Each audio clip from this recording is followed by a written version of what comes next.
Good morning, YouTubers. T-Square here with T-Square Talk. Hope everybody's having a great day. Got a great video planned out for you guys today.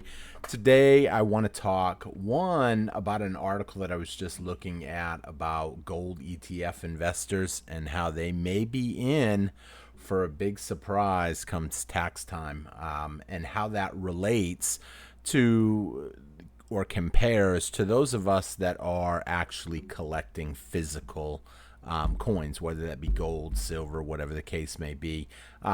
Yes, there are tax implications on both sides, and I'm not a tax expert. However, I do want to talk just a little bit about the difference in that and how easy it is, I guess you can say, when you are doing ETF trading to essentially cash out really quick. And it's not the same thing when you own physical. When you pick up physical coins, you're collecting them, you're buying them for the long run. It doesn't mean that you're going to dodge taxes, by no means. It does mean, though, that it's a little harder for you to jump in and out. It's kind of like Bitcoin. Bitcoin is easy to jump in and out of. I see people, they'll trade Bitcoin all day, multiple times. And some of them make money off the ups and the downs. And there are ETF traders that do a lot of that too.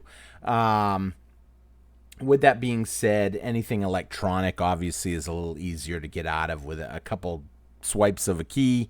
It ain't the same when you buy gold, physical, and silver. It takes a little more work. For me, I would have to actually drive 2 hours away to be able to sell a gold coin. And that kind of work gives you time to think about, do you really need to sell it? Should you really be selling it? And it makes you put thought into it. One of the things that I've always believed in is a lot of times people will tend to buy stuff kind of at a whim, I guess you can say. They see something, oh, I want it. And then with a credit card, there's no thought into it. You just buy it. They put it on the card, and they don't really have time to think about it. And a lot of times, people will regret some of the stuff that we buy. It just happens, it was a spontaneous purchase, and you really didn't need it. And before you know it, it ends up in a landfill not too far down the road. But I'm getting off track a little bit. So this is some of the things we're going to talk about today. If you enjoyed today's video, please help me out by hitting a thumbs up button. I can't thank you enough. Please, at bare minimum, if you would help me out by putting just good morning even in the comments. I am trying to test out something that relates to algorithm and stuff, so it would be extremely appreciated. Special thank you to all of our members of the channel. I can't thank you enough for supporting the channel. Those of you that are not members and would like to consider becoming a member, it is only $1.99 to become a member. And we will be doing a special event here in probably about 2 weeks. And then we'll probably be doing another one about a week after that. So jumping in right off, let's take a quick look at what is going on with the silver price. Silver price right now trading at $32.57. It did dip down a little bit. I was kind of hoping that it would actually keep dipping down, but nope. It would appear that I think we're going to start heading back in the upward direction. It's a new month, and a lot going on, essentially. We have a lot going on when it comes to important economic data that will be coming out. We have the Fed meeting on the 6th and 7th, and the price will probably keep going up from here. Do I hope to see a little bit of a beatdown? Yes. I am hoping to see the Fed meeting roll out, and as the Fed meeting rolls out, they pump up the DXY. If they do pump up the DXY and strengthen it, then that essentially could strengthen the dollar, and if they strengthen the dollar, essentially it could beat down other assets that are bought in dollars. You can see that the dollar has dipped a little bit, and it has been kind of giving a rise to the price of gold and silver now again, even though it's probably way too early to make that call, I guess you can say. But I don't really like seeing it go up, especially when I'm about ready to put it in an order. One of the big advantages, obviously, of putting in an order online, you don't have to wait for coin stores to be open and stuff. You can kind of tag it as soon as you see it. If you're lucky enough to live near a coin store, you could literally be sitting at your desk during working hours, maybe run over to the coin shop real quick. Maybe you're in your kitchen cleaning or something. Run over to the coin shop real quick and pick up stuff. but you don't have the advantage of doing it in the middle of the night, I guess you can say. When you do online purchasing, maybe from one of the bullion dealers, that is definitely an advantage. And I think that's kind of why they add that extra, I don't know, 10, 20 cents, whatever it is. And that's the difference. You got your futures price, you actually have your spot price, and they usually use the futures price, which is most of the time going to be a little bit higher. They take the higher one. And I've always disliked that about online purchasing. But you kind of got to go with it. And I say that only because there is an advantage. Someone had asked me about it, so I kind of wanted to talk a little bit about it. Taking a quick look at the gold price right now, gold is trading at $3,252. As you can see, it is slowly working its way back up. A new month, and literally people know most likely the Fed is probably going to cut interest rates. When they cut interest rates, generally it does seem to want to tend to push the price up, but anything can happen. It's not a guarantee they will. We could see some huge pullback right around the corner. Taking a quick look at Bitcoin. Bitcoin looking really good. I almost said gold. No, it's not digital gold. It is Bitcoin. I'm going to call it that. Bitcoin trading at 96,685, up about 200 points. Not anything major. Still, a lot of people are liking it. I'm not a huge fan of it, especially when it's priced this high. I know some people will make the argument, oh, that's not high compared to where it's going. It's going to $500,000. In my opinion, it's not going to go to $500,000. It's not going to go to $250,000. I mean, we barely could keep it over 100 and stay there. Do I think it will probably go over 100 again? Somebody actually left me a comment, and it was a pretty good argument. They said they think that it will actually break the 100, and then more people will want to get in because the good stories will come out, and then all of a sudden we'll see it plunge again. Who knows what will happen? Those of you that are invested in Bitcoin, hopefully you have some hard assets along with it. Like I said, the Fed will be meeting in May 6th and 7th, so that's just next week really. They'll be meeting on, let's see, today's Friday the 2nd, 3rd, 4th, 5th, 6th, 7th. We'll know by Wednesday or Thursday afternoon what is going on with the Fed. Hopefully they'll be strengthening and the dollar between now and then, and we'll see it dip down, gold and silver a little bit more, so we can get a good buying opportunity. Taking a quick look at the article that I wanted to talk a little bit about was gold ETFs. Investors may be in for a surprise by their tax bill on their profits. So those of you that don't know, gold is in their eyes, a collectible. It does get taxed at 28% federal tax rate on capital gains long term. I'm actually just reading that from here. I don't know the exact tax code on gold and silver. Whereas stocks have a maximum of 20% gain. So people that are investing in the stock market, like Tesla and stuff, or Apple, or whatever you're investing in, you will pay a 20% capital gains on all your profit. But with gold, they hit you at 28%, which is just another reason why they don't want people touching it. And I find that interesting because when it comes to ETFs, it's not actual gold, it's paper gold. And so the fact that they hit them at 28%, I find that interesting because they should want people investing in paper gold, ETF gold. And the reason they would want that, in my opinion, is because they're not getting physical. They're just essentially settling in dollars for the most part. Whereas people that are actually going to the coin shop, buying coins, they're actually holding physical gold, and it does strip out the gold supply. It strips out the silver supply. That's why we've always said you're better off to buy physical, and it's easy to kind of pass on to family members. There's a lot of things you can do with physical that gives you a little bit of an edge. Now, it does not exempt you from tax. I always get a kick out of the people that go online and they say, essentially, oh, there is no tax on gold, or there's no tax on this amount of gold or this amount of silver or whatever. Technically, according to the tax code, anytime you make a profit, you're supposed to pay a capital gains profit. Do people do it? I'll be honest, I'm sure there's a lot of people that don't. Is it right or wrong? That's between them, Uncle Sam, and God, I guess. my personal opinion, that's the rule. The rule is you're supposed to pay. Now, I want people to understand there is a difference. If you go and you sell 1 ounce of gold to your coin shop, that does not actually get reported. Now, just because something does not get reported and you don't get a 1019 or a W-2 does not mean that you're not supposed to report it. In a lot of cases, someone may, I don't know, do a little side work for someone and they throw them cash. Well, technically, cash doesn't really get seen. But on the flip side, it's still your responsibility. And I have actually seen people, I saw one guy, he got paid almost all year in cash. And then at the end of the year, somehow he ended up getting a W-2. Now, I don't know how that worked because I was like, how did they have your information? He's like, I don't know. I only gave him my name. And I was like, wow, that's weird. But, I want people to understand the big differences. And here's the thing. A lot of mainstream media right now, because you can't hide the fact that gold is going up. Gold is clearly moving up higher and higher in prices. And as you see the price of gold go up, more people want to get into it, and they don't know how for the most part.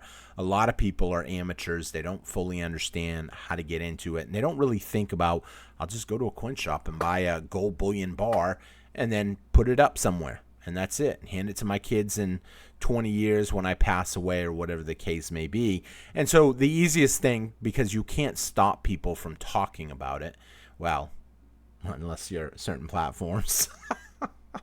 But channels like CNBC, Squawk Box, they're all coming out and saying basically, the best way to get into it is just buy ETFs. There's no point in buying physical because then you have to pay someone to watch it. You got to put security on it. You got to protect it. You got to do this. You got to do that. You know what? The average person, in my opinion, if you're not a YouTuber, you're not a public figure, you're not going out telling everybody, you probably... you could hide an ounce of gold pretty easy. Most people may not even know what an ounce of gold looks like. What you see right here in this photo, those look like, what are them? Oh, my word, are them kilo bars? Oh, yeah, they are. Those are kilo bars. That's 32 ounces of gold right there. And look how small it is. He's barely touching it in his fingers. We've showed pictures of what a 1 ounce. I can't even imagine a key. At first, I was going to say it was like a 5 or 10 ounce bar, but nope, they're kilos. Gold is extremely heavy, and so it doesn't take much space to have an ounce of gold. And an ounce of gold now at today's prices, like I said, that's you're over $3,300 essentially. It says 32.51. However, you've got premiums and there's cost associated with taking the physical. And I know some people will say, and that's why you shouldn't buy physical. You should buy ETFs because there is no premiums. You're buying it at exact price essentially. And if it goes up, well, hey, you make a profit, but you make it in dollars. I actually know one person that was a silver stacker, and then he moved into actual paper silver, which was kind of interesting. He sold off his collection.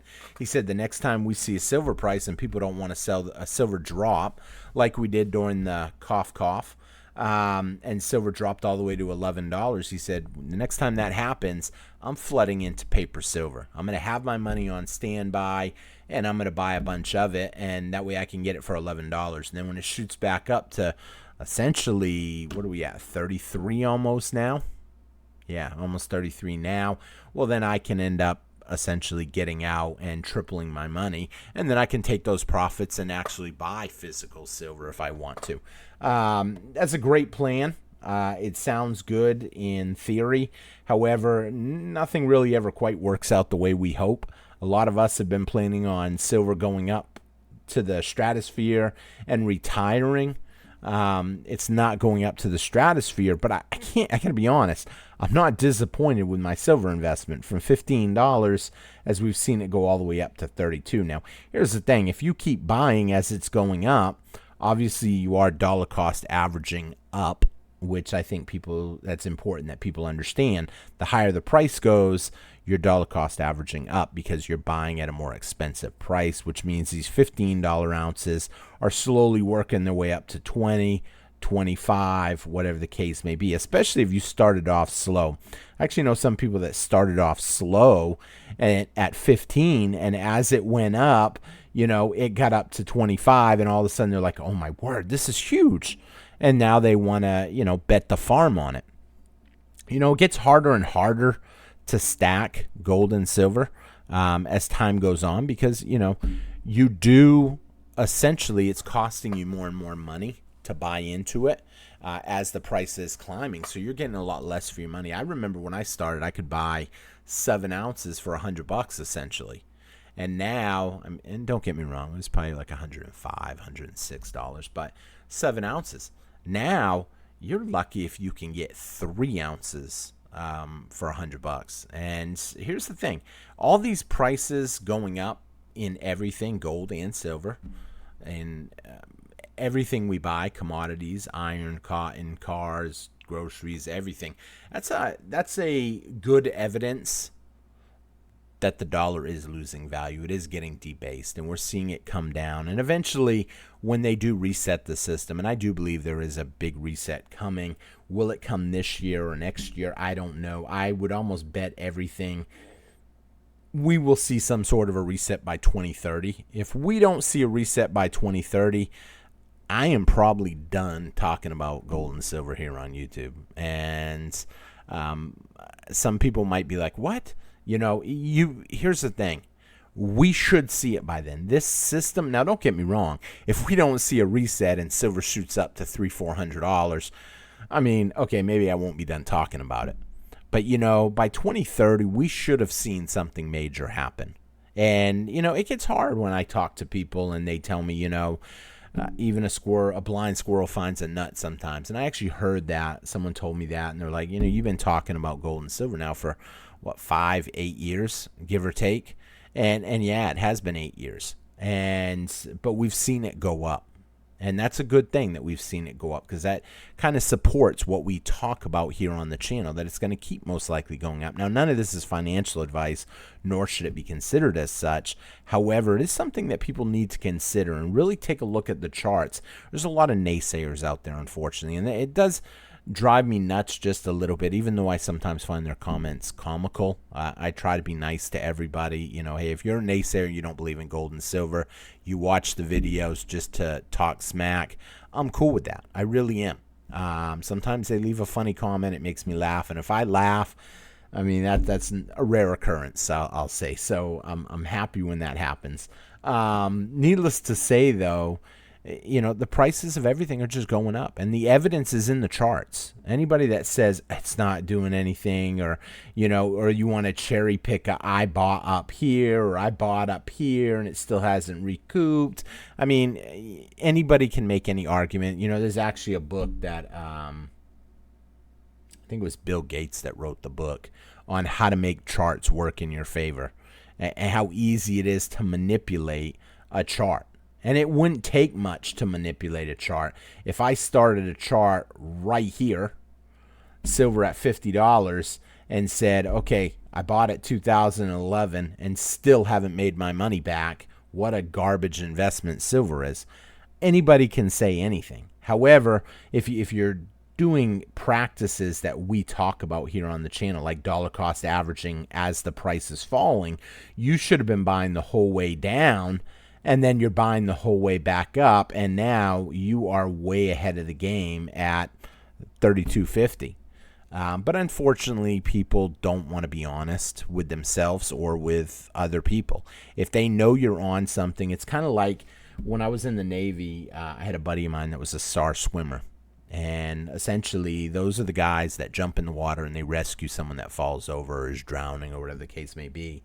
And I used to love watching them do it and how they did it.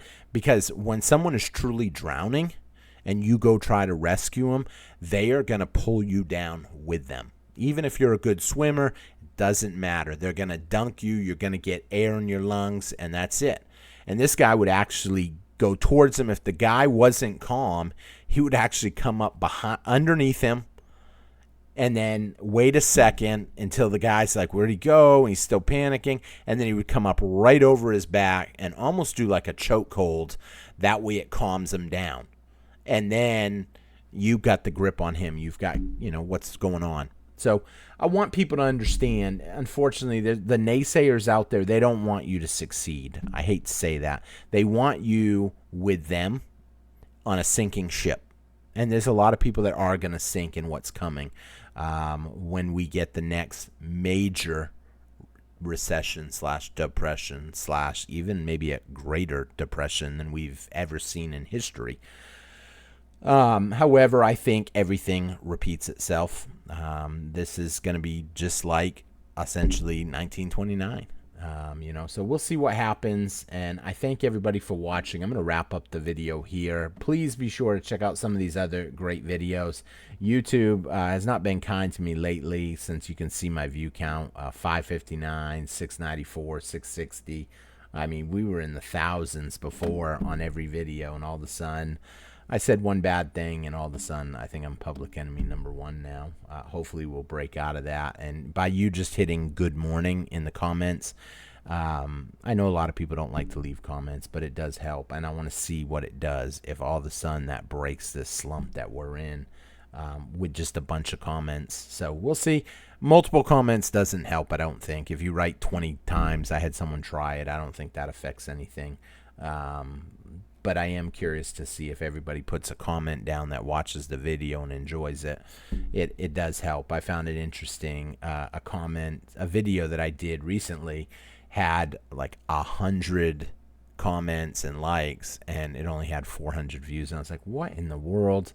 But it is the algorithm. The algorithm works with you or works against you. It depends how they view you. So with that being said, thank you all for watching. I will see you guys again on T-Square Talk. I hope you enjoyed the video. A little short today, 21 minutes, but some days they're short, some days they're long. So take care, everybody. Have a great day. I'll see you guys tomorrow, and hopefully we see a little bit of a dip.